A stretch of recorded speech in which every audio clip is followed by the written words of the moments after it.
Hello everyone, welcome to my YouTube channel the trader academy. AC coin বাইন্যান্সে listed হওয়ার কথা ছিল কালকে, অবশ্যই লিস্টেড হয়েছে। এখন ওইটা কীরকম পারফরমেন্স করছে ওইটা আপনার জানার দরকার। এখন আপনি ওইটার মধ্যে কোনো গেইন করতে পারেন কিনা, ওইটার মধ্যে কোনো প্রফিট বের করতে পারেন কিনা ট্রেড করে, ওইটাই এখন আমি দেখাবো। আপনার মাথা নষ্ট হয়ে যাবে এটা রিটার্ন সম্পর্কে জানেন। সো বেসিক্যালি হয়েছে কি, কয়েন যখন লঞ্চ হয়েছে, লঞ্চের শুরুতে এটা ছিল 35 সেন্ট।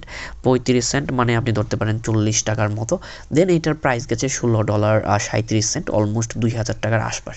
সো 40 টাকা থেকে এটা একদিনের মধ্যে 2000 টাকার আশপাশ চলে গেছে। সবসময় কয়েন যখন মার্কেটের মধ্যে লিস্ট হয় এইখান থেকে এইখানে যায়, যে 2-4 বা 4টা কয়েন বা 5টা কয়েনের অ্যালোকেশন পাইছে, তারাও এখন বেশ ভালো পরিমাণ প্রফিট করছে। সো 35 সেন্ট থেকে শুরু হয়েছে $16 পর্যন্ত গেছে। সো ইউজুয়ালি হয় কি, কোনো কয়েন যখন মার্কেটের মধ্যে লিস্ট হয় তখন হিউজ পরিমাণ পাম্প করে, যেমনটা এটাও করছে, এইখান থেকে পাম্প করে এইখানে পর্যন্ত গেছে। বাট এখানে শকিং নিউজ হচ্ছে, এখান থেকে পাম্প করে বেশি ডাম্প করে না, এখান থেকে আবার পাম্প করা স্টার্ট করছে। ওই রকম অনেক কম কয়েনের মধ্যে হয়, কজ অনেক কয়েনগুলোই কী করে, লঞ্চ করার পর অনেকটাই ডাম্প করে, ডাম্প করার পরে নিচে আসা পড়ে, দেন একটা সাপোর্ট জোন বানায়, অনেকগুলো ক্যান্ডেল বানায়। বাট এইটা উপরেই অনেকগুলা সাপোর্ট, অনেকগুলা ক্যান্ডেল বানায় ফেলছে। সো এই ক্যান্ডেলগুলো প্রুভ করতেছে যে এই কয়েনটা খুবই স্ট্রং পর্যায়ে আছে। বিকজ প্রাইস দেখেন এখানে উপরেই হোল্ড করে আছে। লাইক চিন্তা করেন, আপনি কোনো একটা কয়েনের প্রাইস $1 থেকে $100 গেল।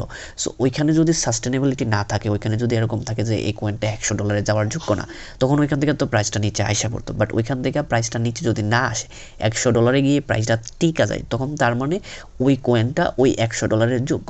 দেন ওইখান থেকে আবার পাম্প করা স্টার্ট হইতে পারে, ওইখান থেকে আবার উপরে যাওয়া স্টার্ট হইতে পারে। সেম টু সেম এসি কয়েনটার মধ্যে হয়েছে, এইখানে অনেকগুলা সাপোর্ট বানাইছে, তার মানে এইখানে there is a strong possibility এইখান থেকে মার্কেটটা উপরে নিয়ে যাইতে পারে। ইউজুয়ালি বাইন্যান্স কি করে, বিভিন্ন এক্সচেঞ্জের মধ্যে কয়েনগুলো পাম্প করতেছে, ওই এক্সচেঞ্জের মধ্যে অনেক বায়ার হইতেছে, কমিউনিটি বেশ ভালো হয়েছে, তখন বাইন্যান্স কি করে ওই কয়েনটাকে লিস্টেড করে দেয় তাদের প্ল্যাটফর্মে, যাতে করে সবাই বাইন্যান্সের সবাই তারা এটা বাই করতে পারে, সেল করতে পারে।